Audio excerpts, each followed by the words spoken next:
given the topic today that sometimes it feels awkward to have conversations be recorded. If you have any concerns about that after the fact, please let me know and we'll try to be gracious in that.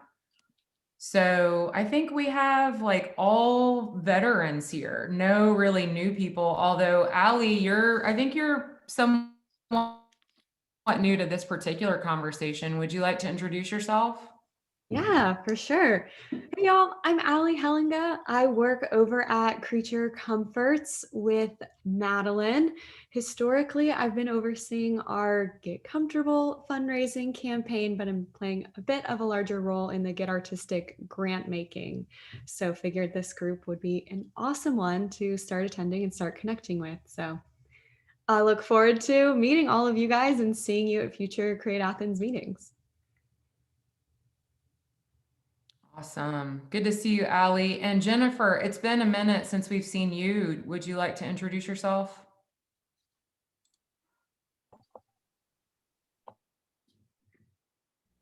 Now, can you hear me?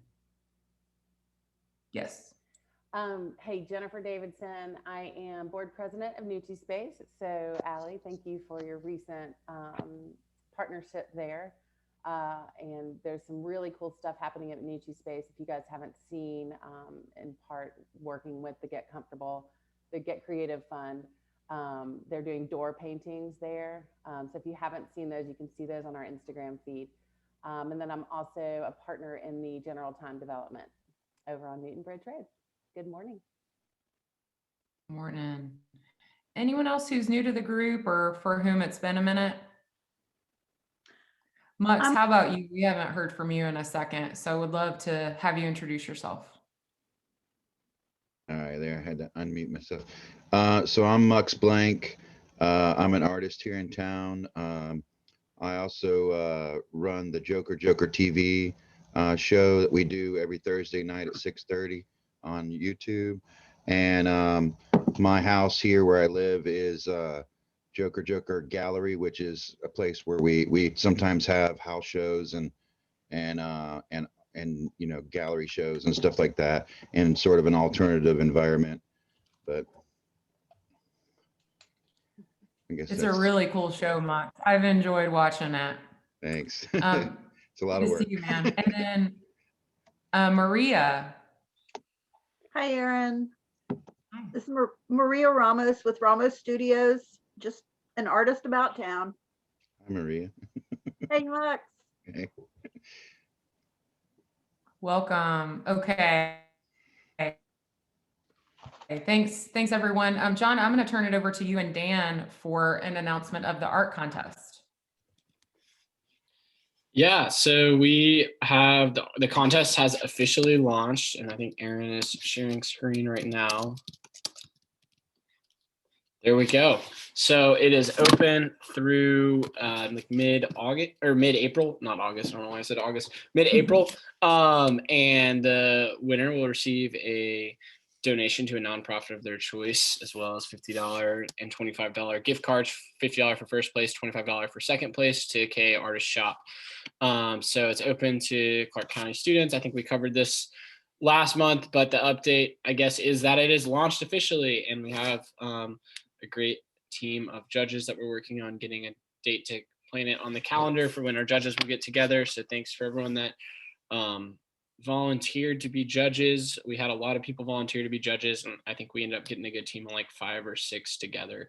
So we're thankful for that. And Dan, do you have anything from the CCSD side to update on? Just try to spread the word as much as you can. I'm doing everything I can to get it out, but things are moving a little bit slower with people coming back into school and stuff. So if you know anybody who's middle school, high school, tell them to enter. Absolutely. And we'll be sure to share the graphic that I just shared screen on after the meeting, and would love to ask you all to share it in your networks, especially any arts teachers or any students in Clark County School District. And good question, Landon. Physical posters. We have not been as much about physical posters just because of like pandemic and not as much traffic. But if you have a place such as a coffee shop where maybe you work, or we would be happy to get you some printed. Is that what you had in mind? Maybe posting them?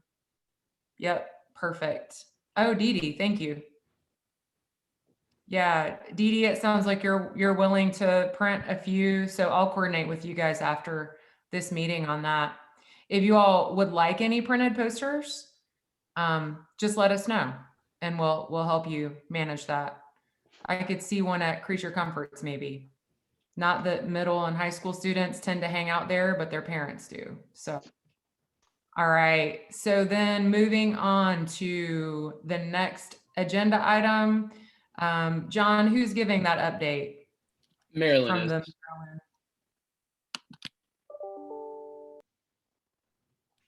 Oh, you're muted. You're Marilyn. on mute, Marilyn. So, good morning, everyone. I'm going to give a slightly more in-depth report on the Artist Guide committee. And first of all, I want any members of our subcommittee to jump in if you need to add something to what I'm saying.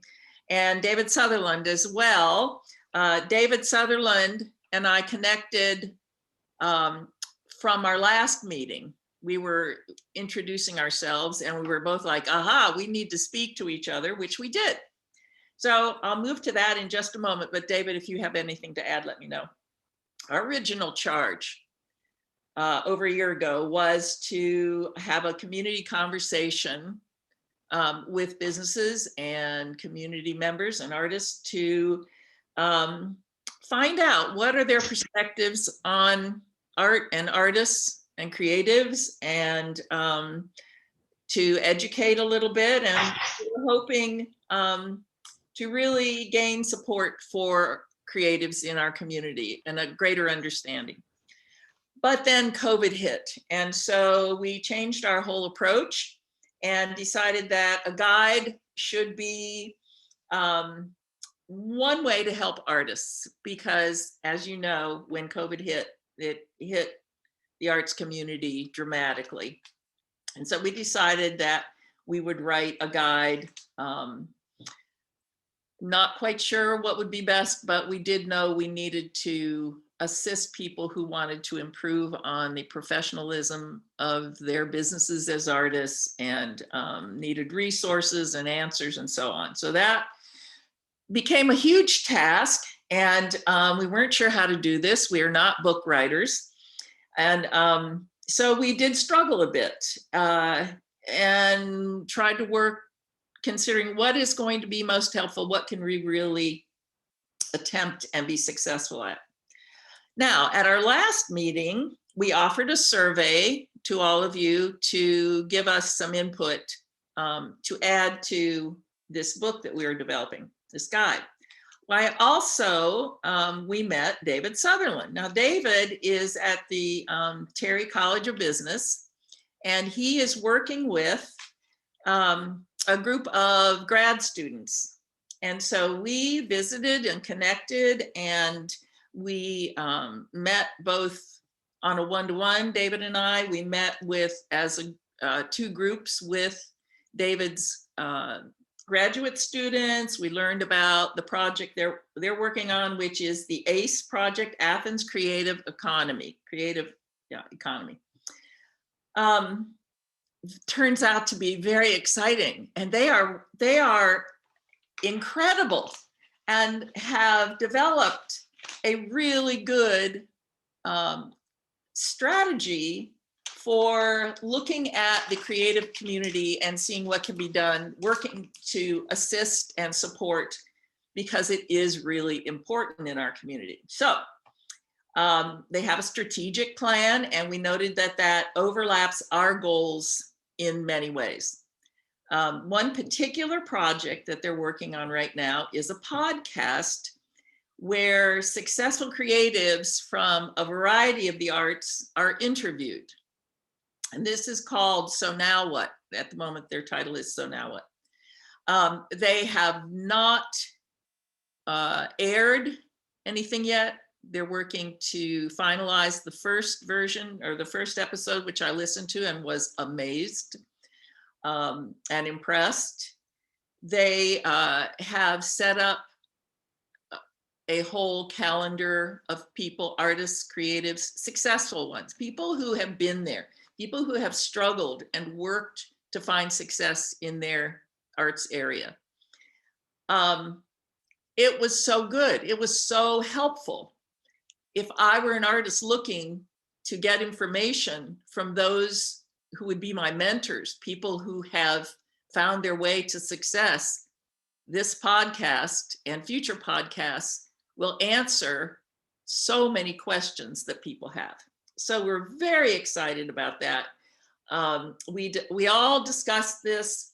We looked at these strategies, challenges, successes of these artists. We realized there's a lot that we all have in common as far as goals go.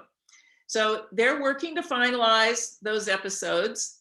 And we'll carry on, May is graduation. So they're trying to get some done before that date. We agreed that we will work together. Our subcommittee will be meeting again next week to finalize a format. And then we'll meet again with David's group of grad students the following week. And we're very excited. Now, your survey, the survey we had from this group, what looked like 9 responses, but it turns out one person submitted theirs twice. So we had 8 responses. We did gather some resources, website resources. We got some, I think we got some good input. We're always anxious to get more. Everybody always is when they do a survey. But we're going to add that survey information to what we're working on. And I feel as though we're really going to be able to move forward, work with this team, benefit each other, work, not just take good stuff from them, but give back, and complete this project, yay, so that we can move on to our original charge. If I can keep all of my members, we're still working. It's been a challenging year, hasn't it? So yes, so that's pretty much where we're at. I'm feeling good. I feel like we're moving forward. I'm thrilled that David stepped in and we were all able to meet and talk and discuss this huge project that they're working on to benefit the Athens creative community. Thanks a lot, Marilyn. And also Shill and Stephanie. Am I missing anyone? Dr. Sutherland. Yeah, Dr. Camille Sutherland is also here. with us. Yeah. What's that? Camille has been working with us on the subcommittee. Camille Hayes, yeah, it's not here today. Oh, fantastic. Yeah. Speaking of progress, John, do you have any quick words you want to say about the Athens Creatives Directory and the NMI student group before we move into the SWOT analysis? Not really. Things are going great. I'm meeting with them again this afternoon. We've been meeting every other week. They've made like a copy of the site as kind of where they're like making updates and changes to and all of that. So if you don't see any changes on the real site right now, it's because they're kind of working on a offline copy. And when we get to the end of the project, we'll be able to incorporate the new version. So I've looked at their updates. They're making really cool updates, and yeah, they're doing a great job. So that's the update on that. And John, thank you for really taking a lead role with that group. Really appreciate that. And I think the plan is for John and Ryan from the Office of Economic Development and I to meet with the student group between now and our next Create meeting, just to kind of hear from them regarding their progress so far, give us the opportunity to provide feedback. And then John, if possible, I'm wondering if that student group could potentially present 2.0 to us on April 20th. Do you think that's possible? I would imagine so long as they all don't have class at that time. So I'm Right. meeting with them today, and I'll make sure I ask them today, and hopefully we can get it on the agenda for April. Yeah, perfect. Even one representative would be great. And then maybe also have John Weatherford join us too, if he's interested. Okay, thanks so much. Aaron, So I would love to move into our SWOT discussion Aaron, and can I, spend the can I, majority of our meeting time on that. Go ahead. no, it's David Sutherland. I just wanted to say it's been a pleasure meeting Marilyn and her team and working with them. And the UGA students are very excited to have them connected. And I just wanted a little bit of an update. Marilyn and the team probably don't even know this, but the team has received funding for the podcasts. So through the university, we are, I have a set of research funds that we'll be using. Dee Dee, can you hear me? I got a new microphone just because last time you said you couldn't hear me. So I hear you quite well. Thank you, David. all right, well, cool. So yeah, and they are working with Seth Hendershot now on the podcast series, and Seth is kind of mentoring them to kind of bring these artists and creatives forward. Any of you that want to get involved in this, just let me know. There's a lot of ways to get involved. And Aaron, I think we have a means by which to continue this after graduation, after the students graduate. And so I think we'll be able to carry this forward. The series right now is a plan for 10 episodes. We have identified, the talent that we would bring into each episode. And the format is going to be a case study where somebody's going to have a problem or an issue, and then the guests are going to talk about that as related to economic issues for creatives. So just wanted to make that update, and some exciting progress, and then the ability to move forward. That's great. I appreciate you noting that sustainability piece, and funding never hurts. So yeah, congratulations on that. Thank you, David. Appreciate it. All right, guys. So we're not quite at the halfway point, which is great. We have a little bit of time to dive back into where we've been focusing lately. I'm trying to size this so that you can see it. Can somebody confirm that this is legible for you? Pretty good. Okay. And the incomparable note taker, John, will be recording via notes our updates, but I wanted to pull up kind of where we left the conversation before, which is the list that you see of some specific strengths, weaknesses, opportunities, and threats to the creative economy being as inclusive and thoughtful as it could be. So before we dive into making additions, I just wanted to note that we had a few action steps. If you had an action step that you agreed to and would like to update the group on that, I'll stop sharing for just a second so we can see each other. Any updates on action items? I'm thinking, Madeline, did you have one? I don't want to call you out, but I might be your nonverbals tell me that I'm misremembering. It wasn't you. Not that I'm aware of, but I'm happy Okay. to take action on whatever. No worries. I had a Sorry about feeling that. if I went on the limb and named someone that I would be incorrect. So I'll just speak for myself. My action step was to follow up in conversation with the Career Academy, and they are actually planning some vocational like speakers bureaus that are thematic. And so my goal was to follow up and ensure that creative and artistic careers are considered in that.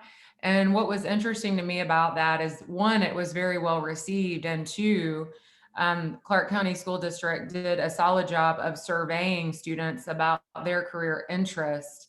And video and film was a highly regarded area of interest for a lot of students. That was actually one of the top contenders, as well as communications. So that's something that I think there will be opportunity to follow up on. And Dan, I think this is a conversation that can connect back to you as well at some point if you're interested. Okay. Any other action updates? I'm not going to call another name. I have a couple things. First of all, Erin, I'm happy to hear that about film and video, because we have just hired a wonderful new teen mentor in the film and digital media arts. And this is a free program. You have to register, but it's a free program every Tuesday evening, 5:30 to 7:30, and it's supported by the Linden House Arts Foundation. So if you see any kids who want to get their hands on a camera or sound engineering or storyboarding, send them on for free over here. I just had a great meeting yesterday with LaRushela Murphy, who's actually on this call, as she, you know, is our guest curator of color and has successfully closed a call, hashtag not a stereotype. And let me just tell you, we are thrilled. I mean, the amount of work, it's just mind exploding.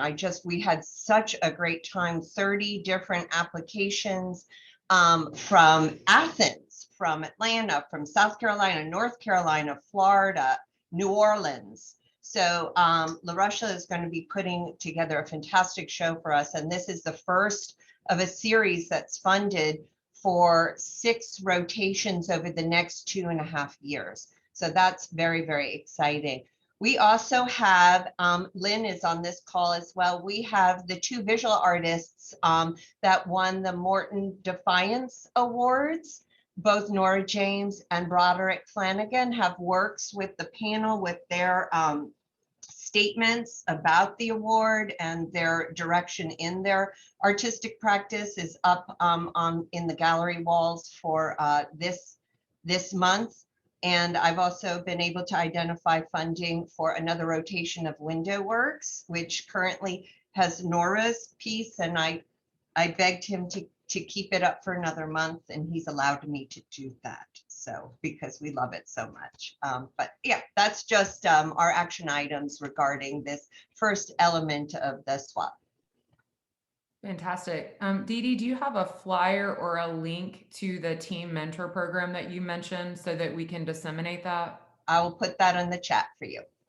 Perfect. Thank you. And then Landon, I'm not sure if you're still totally connected, but I'm also wondering, there you are, if there's an update on the AAAC mentorship program, which is very relevant to this.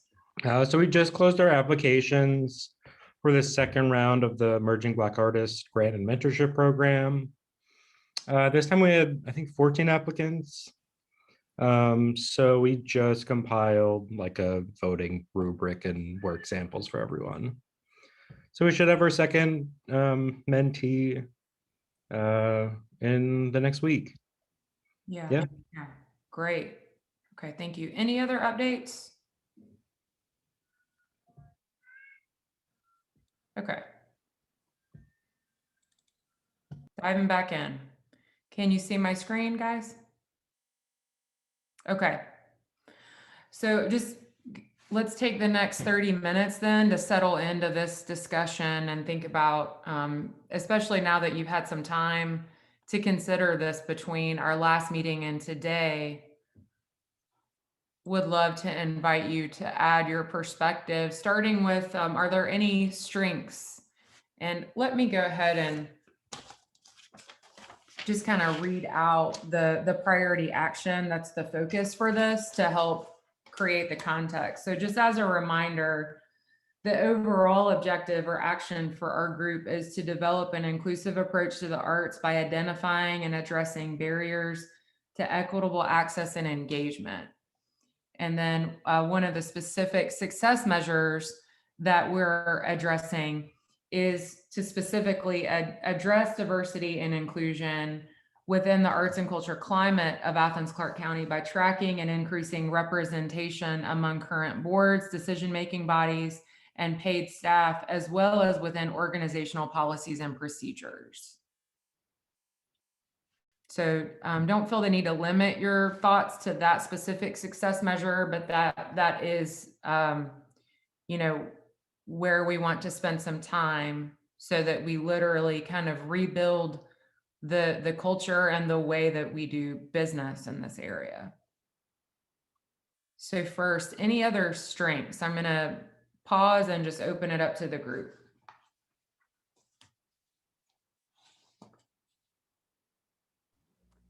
I wonder, it's Jennifer, and if you've covered this maybe more directly, let me know, but I'm seeing more of a partnership between UGA, the public and the private sector, just even within that group. And I'm loving seeing that crossover. So I don't know if that's something we would want to add. Yeah, that's great. So a strength being increasing public-private partnership, increasing connectivity to the University of Georgia. And I wonder, Jennifer, you come from a development and you bring a lot of perspective to this conversation. I'm wondering what you and others in the group think of in terms of corporate support of arts and culture and how that can help increase diversity. So one of the ways to increase diversity is to make it a priority through funding. So any thoughts on how our corporate relationships are working? Are there companies beyond Creature Comforts that's well represented today? Are there local companies that you all know of that place a priority on both the creative economy and inclusion and equity? Yeah, I mean, I think using Creature as the model, we can, and I'll make a note to do that, but think about who else we could tap into here from a corporate standpoint. I think that's smart. I'll have to think more about it.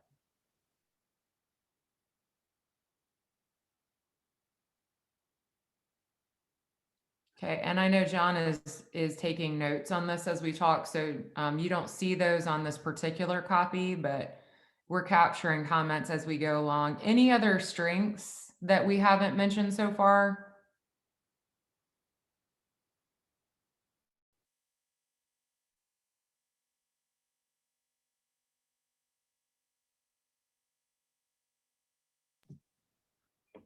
I mean, I think one strength, I mean, it's a complicated strength, but like when COVID is hopefully subsued and we go back to shows and events, like I think that's like such a unique opportunity to just fully refresh. So like ensuring that concerts aren't just like a bunch of white dudes with guitars. Like I think there's going to be more people, like a higher demand, a higher pool of people like clamoring for shows and things. So I think just like the unique opportunity of like, new avenues and kind of like new demand for kind of inclusive events. That's a great point. It's not the first time I've heard that. I've heard within just different communities here, just this sort of fresh perspective on things in general when we come out of this. Yeah. And then maybe after the pandemic, we can just like all agree that shows are more than $5. So like unique opportunities to just like kind of restart and refresh. I've had conversations with David Barbie about that, and there's within communities like Austin and other music communities, they have a minimum ticket price that they've set. There's an organization called Sound Diplomacy, and I can put it. Have I told you about that, Erin? I think you and I have spoken about it, but please, I think it's very relevant. Yeah, I mean, just how to support and let these nighttime community or nighttime economies thrive, and certainly we rely heavily on that here. So I'll share that in the chat and maybe kind of pull out some things that address that directly, Landon, because absolutely when we come out of this, I mean, the venues and the artists need it the most. So I very much hear that the strength and opportunity is to, in a way, start from scratch. I think our challenge is to take advantage of this present moment and ask ourselves, so what needs to change between now and when those live performances happen, right? Because if we don't actually dig into why they were the way they were before, then they won't necessarily change. So I'm wondering, are there any examples that come to mind regarding, what are some action steps that can be taken so that when we do come back in person, these opportunities have increased in access? That's a great point. I'm wondering, are there any concrete examples of action steps to be taking in the next 6 months? In terms of the music scene, do we have any talent buyers or venue representatives in this group or in conversations? Because I feel like those are kind of, I don't know of any here, but if there are, those might be kind of siloed people that are just making their decisions on who they're booking and things like that. And from the ones I know, I don't know of any talent buyers of color in a downtown venue. So I know all those people. I know some of those people personally would probably be open to that and having those discussions. They just may not be included in conversations, be connected to conversations like this that are discussing that. I think that's a perfect example. Does anyone in this group have connections to talent buyers or connections to? No, I mean, Seth comes to mind just in terms of booking for Hendershots and that crossover, that he has, both venue owner and booking. Right. Yeah.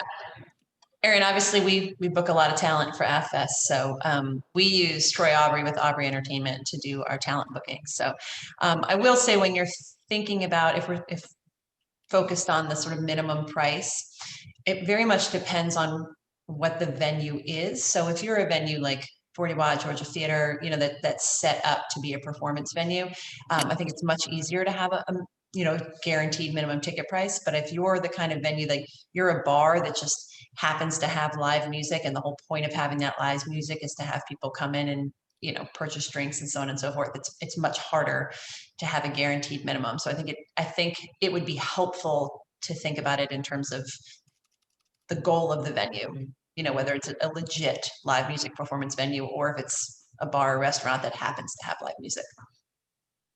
Mm-hmm.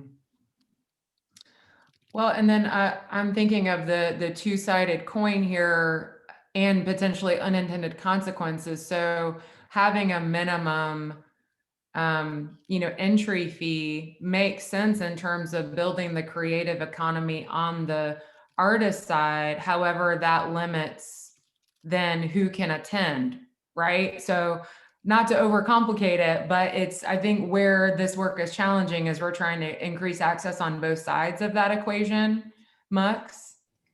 So like what you're talking about there, like you're looking at people who can't afford to go to more expensive shows. And, when you're talking about inclusion, I hear a lot of, this is sort of a comment based on what I've seen discussed over the last couple of meetings here, is it seems to center around race.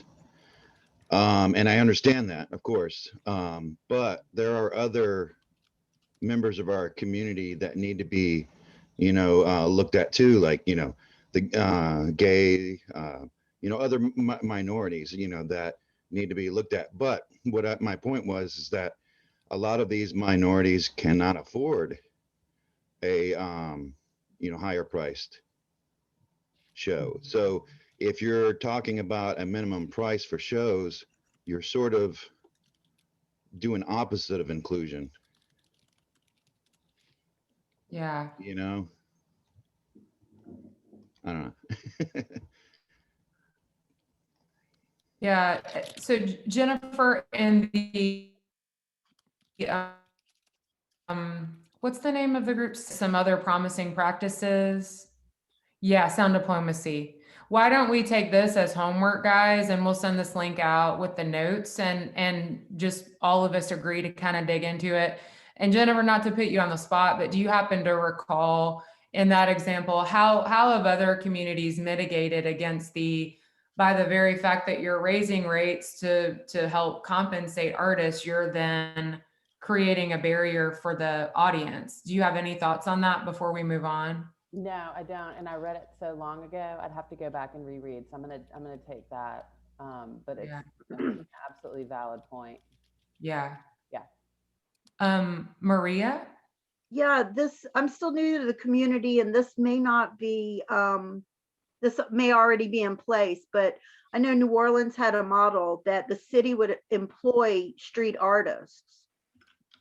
And could we set something like that up where the city funded or gave a tax break to artists, and the artists could be roaming in the streets? Also, I'm not hearing the visual artists being represented. Once nightlife opens up, could we do night vending stalls, or like twilight vending stalls for visual artists? I mean, we have that little area downtown that they just shut off the street. Like, why don't we have artist tables there? Like, yeah, and that square, is a relatively new development. Maria, those are great ideas. Thank you. Please always share any ideas you have. Jill, just from your festival experience, I'm wondering, just looking at who we have on the call, and noting that Jill brings the experience of festivals, and then Madeline and Allie both are part of a business that is downtown.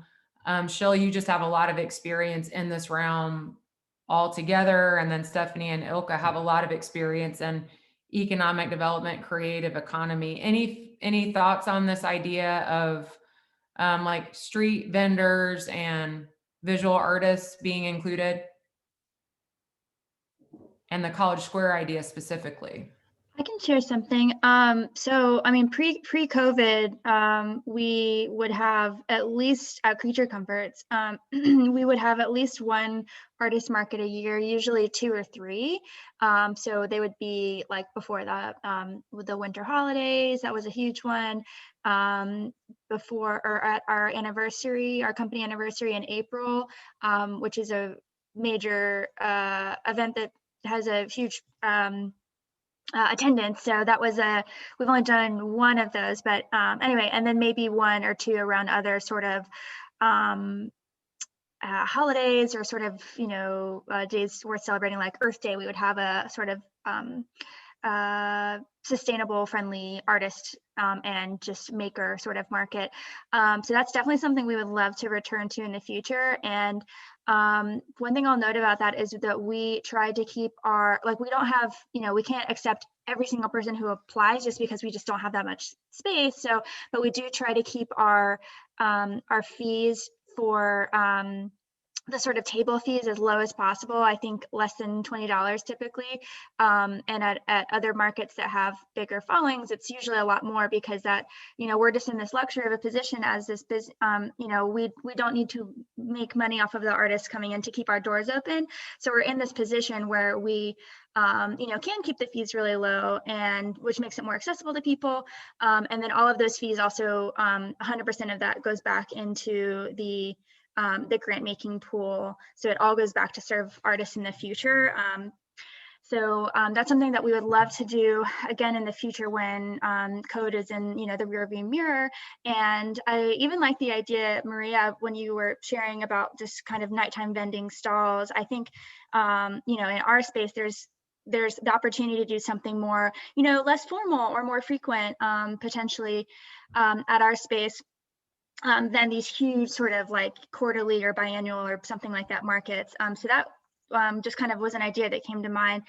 And then I know, I'm not sure, I'm trying to find some information online, but I know that related to the College Square closure, I know that the Athens anti-discrimination movement has partnered with some UGA students, and someone here might actually be more involved in that than I am right now, might be able to speak more into that. And I know Andrew Salinas is working, the ACAC chair, he's working with his own group of students to sort of, I think this might be a sort of a collaboration between a few different student groups to work with the Athens Anti-Discrimination Movement to basically just reimagine like what that space could be for the community, what, and in particular, what opportunities there might be for art activation in that space, so that they can then make a recommendation basically to the Marin Commission for them to take into consideration as they, you know, just think through what that space could be. So I know that's like active conversations that are happening now. I'm trying to find something that's public online that people can read. And if I find that, I'll definitely share it with the group. Oh, there you go. Thank you, Landon, New York. So that is all I have to share right now, I think. You guys are good. Dee Dee, thank you for dropping the link to Indy South. And just in keeping with the theme, do you happen to know what the table fee or the rate is to participate in that?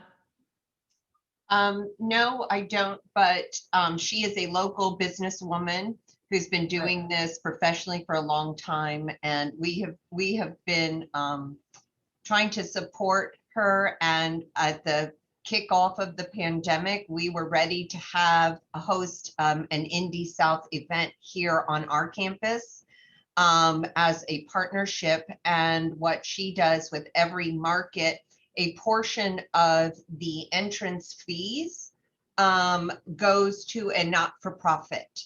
So she has a good model, and you know, so that's just a local business. So it's not $20. You know, when we used to do it, it was $30. You know, it's not in that regard, but it's still extremely reasonable in comparison to others. So. Yeah. Oh, great. Madeline updated. So the Abnormal Bazaar, which according to the website link Dee Dee shared, is every third Saturday, I think. So it's monthly. Yeah. It's just $30. So that's great. And so guys, I know that we're kind of straddling strengths, weaknesses, opportunities all in one, and that's fine. I think that's it's a good way for the conversation to move forward so we can think of action items. I think that that one opportunity for us is to think about how not only the cost of these opportunities being accessible, but then the information and access to them just by knowing about them is also relevant. And so that relates to the evolution of the Athens Creatives Directory, including the ability to incorporate. So if there was kind of a single location where an artist or a creative could go and look at all of the market opportunities, that might be a way for this to move forward as well. Okay, let me go back to any other thoughts on anything that has been discussed so far, and screen sharing again. Yeah, this is Shill. You know, I think one of the things I think like Stephanie, Marilyn, Andrew, and I talked about months ago at the beginning of our conversation before we kind of shifted towards putting together a general guidebook was, you know, we talked about trying to work on some sense of, you know, a standardization or a set of like best practices that we could encourage businesses to participate in, which included a lot of what we're talking about now, you know, like standardizing ticket prices or how much you pay artists to hang pieces in a gallery. Maybe not even standardization, but at least coming up with an agreement where, you know, the artists would know what they're getting into before getting involved with working with a certain venue. We had talked about the idea of accreditation where, you know, there's venues in New York that have wage certification, which means that they participate in making sure that they meet certain criteria for working with artists. So I think all of that was something that we discussed early on and then decided, you know, like, especially after the pandemic hit, that the businesses that we were going to kind of like try to put a little pressure on, you know, we realized were hit just as hard as the artists were. and a lot of them, like, we mentioned Seth Hendershot, people like that, who are in both worlds. They're artists and business owners, and so like there's a chance for the revenue stream to get taken away in multiple ways. So I think that when it comes to public events that are paid for through the county, there's a real opportunity to ask for them to step it up in terms of making the artist, the way that they treat artists more, as far as like compensation, more fairly, and then also representation when it comes to race and like diversity. When it comes to private events, private businesses, that's going to be something where we can't really mandate, but we have to just find a way of encouraging people through, I think, finding places that are putting those things that we like to see happen into practice, and then maybe using them as an example, as the model of saying, like, you can make these changes and your organization will thrive. So one thing that I'm talking about with a bunch of radio people, like in the music industry in general, is taking a look at radio stations, seeing what their artists, like the airplay that they have at the station, what that looks like, and are they representing their community through the artists that they play on air? And likewise, is their staff representative of their community? So if you have a station in Philadelphia with an all-white staff, does that represent, public radio station? Does that represent the community in Philadelphia? So we're trying to take a look at those things, and then also find stations that are doing the work and showing that your listeners will respond in kind. So KEXP in Seattle, for example, put together a whole lineup change where they made their daytime lineup much more inclusive, in terms of both airplay and the DJs that are on air, and the listenership went up after that. So we can kind of show people locally through numbers, even if there are businesses that are making those changes, saying like, no, attendance is going up for these shows. And one other thing about, raising ticket prices, I think you can do both. I think you can encourage venues to raise ticket prices, but then also encourage venues to maybe put into some kind of practice saying, hey, we have 15 slots available for people who aren't able to afford a ticket. Set aside 10% of the capacity for people who might not be able to afford buying a ticket. Maybe you pay what you want, or you sign up first and you get in, quickly, or you have access to get into the show if you sign up first or something like that. So we can encourage people to make it open for people in the community who can't afford to go to a show that might be $10, $15. So those are just a couple ideas.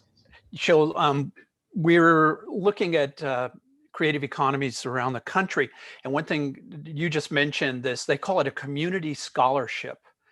You've got to make the 15 free tickets or whatever be something that individuals, and in New Orleans, that's what they do for these events where they want to create a little more inclusion. Community scholarship for a show. Thank you, David. And I love Madeline's idea. Shill, that's great feedback. I was thinking in terms of the only word that I could come up with is scholarship, which sounds off for this conversation.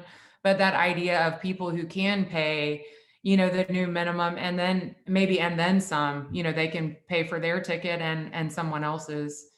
Yeah, sponsorship. That's great. And then I wanted to know, Athica, would love to hear a little bit more specifics, Lauren, about you mentioned, I'm getting lost in the chat here, wage-based stipends. Yeah, I think that there's a movement in the art gallery world to wage certify. And since we don't have any paid employees, we're all volunteer. Part of that conversation doesn't really apply to us. And also, when I investigated the wage structure on the website, I think somebody posted a link. Our organizational budget is a fraction of the lowest budget that they calculate out various wage, stipend, offerings. So what I did was a kind of a breakdown of the kinds of things that we do offer support for: stipends for speaking, performance, curation. We generally don't pay artists to be in shows, but we have recently in our curated shows offered small stipends to offset expenses for shipping. So I took the wage numbers and extrapolated a percentage of the budget that they represented at the smallest level, and then applied that to our budget, which resulted in stipends that were like $8. So from there, you know, we found a happier medium. We're generally, stipends start at $125 and go up, and using the structure that was defined within the wage thing for, you know, original performance versus redelivery, you know, curator versus artist kinds of things. So we're just starting to be able to do some of that through the support of Creature Comforts and the Athens Cultural Affairs Commission. We got some support for providing stipends, among other things, to our speakers and artists and curators. Great, thank you.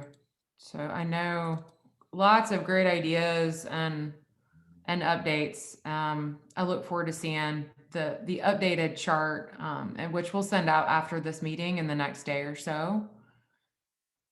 So with about 5 minutes left, I don't want to rush us, but are there any, now kind of taking a big picture view, I know we've jumped all over the place, which I think is totally good at this point in the conversation.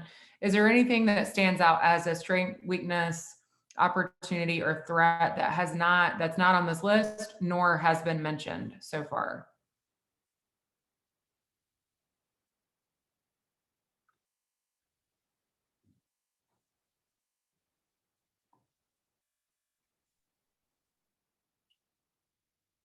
I wanted to chime in on a strength that I think is worth noting, which is that I think a strength about Athens is that most people see themselves here or see Athens and their role in it, even if they're not an artist or creative, as like a place of creativity. Like Athens has an identity of being sort of like a place for arts and culture. And I think that's a strength. Like it's something we can continue to inspire people to like get involved and to care about it. It's like it's not a huge reach to tap into that sort of spirit of the fact that the people who live here and work here and make art and consume art all want that and want more of that. And like I think that is a huge strength for us. We're not like trying to convince the mass of the population to like really care about it. I mean, we are, but we're not having to do it to the degree that we might in another community, right? Like I've seen this in other places where you're like, you know, we already have a sense of the value and the contribution that artists make in our community.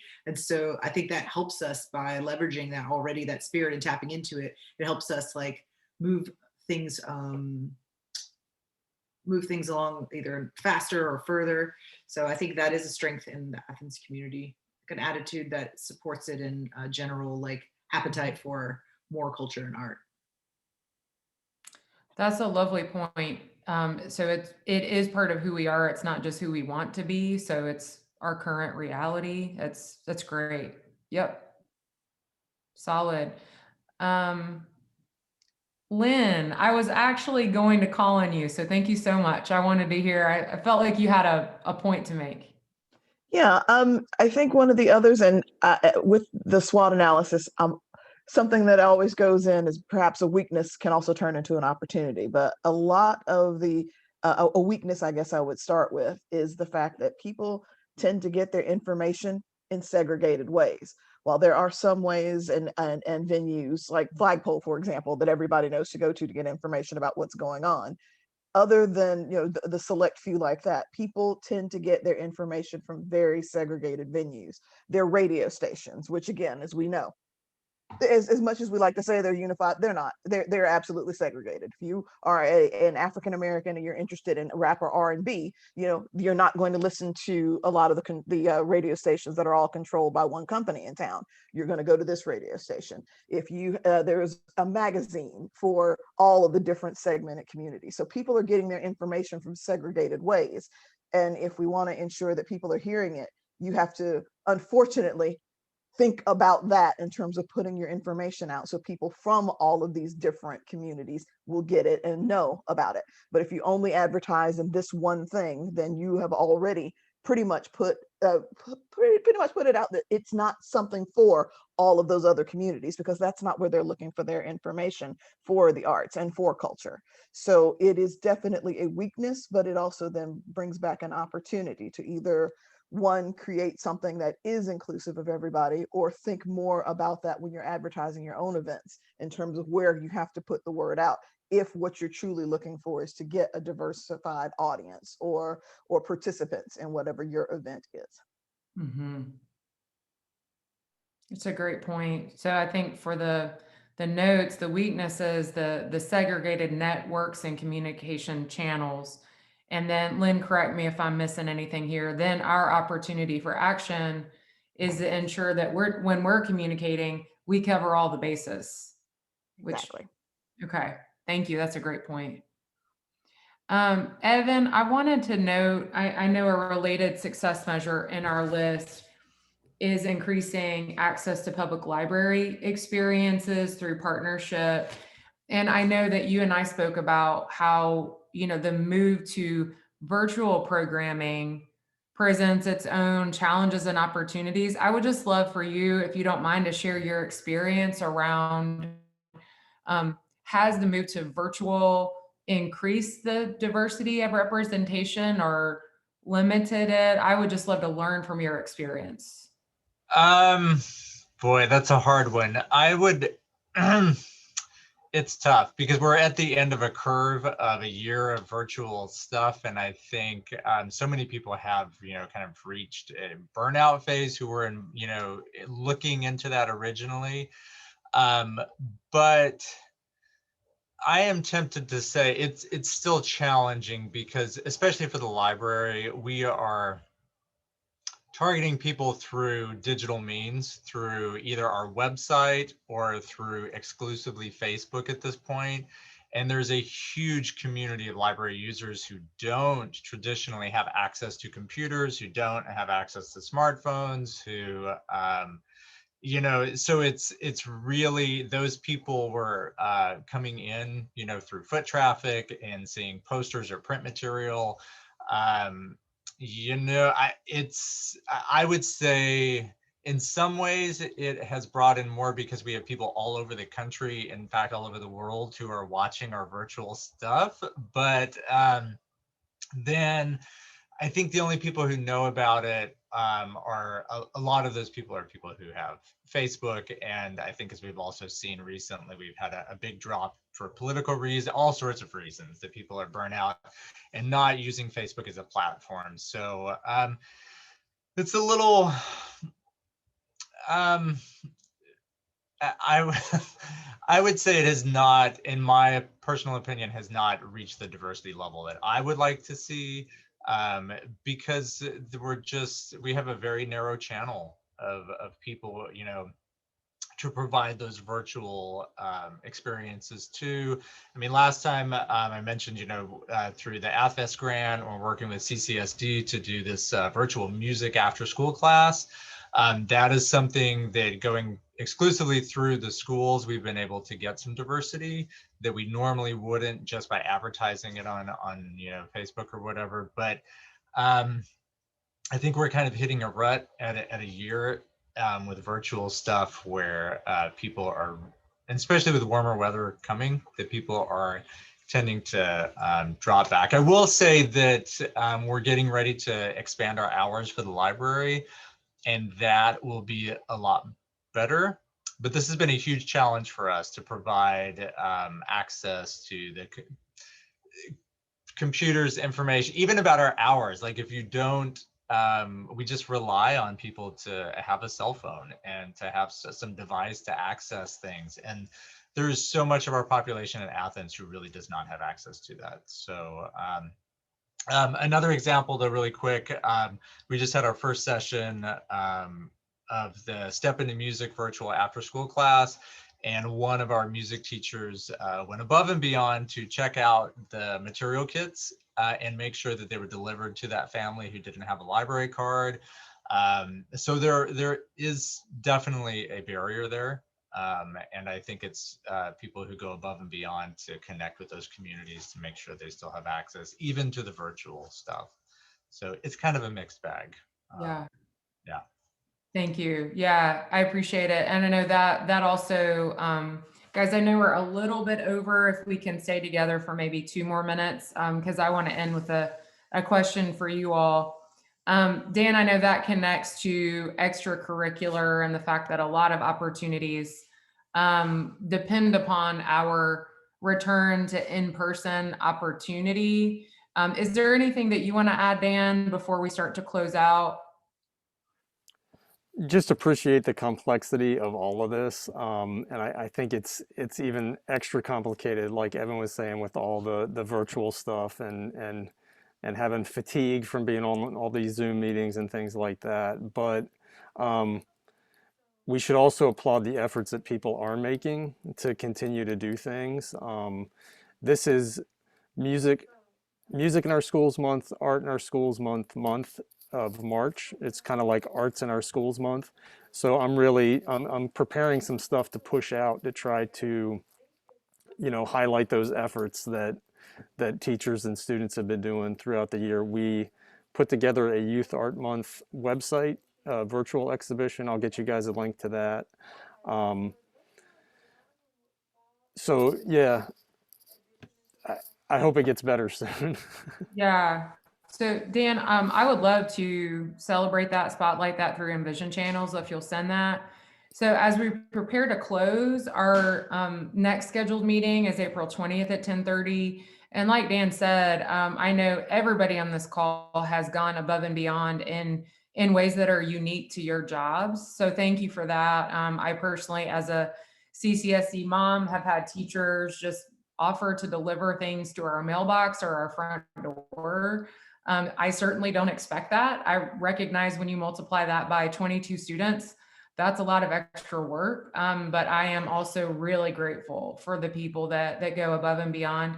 My last question, just for your thought, and we don't have time to talk about this now, but I would love for you all to be thinking about when you will feel comfortable meeting in person again.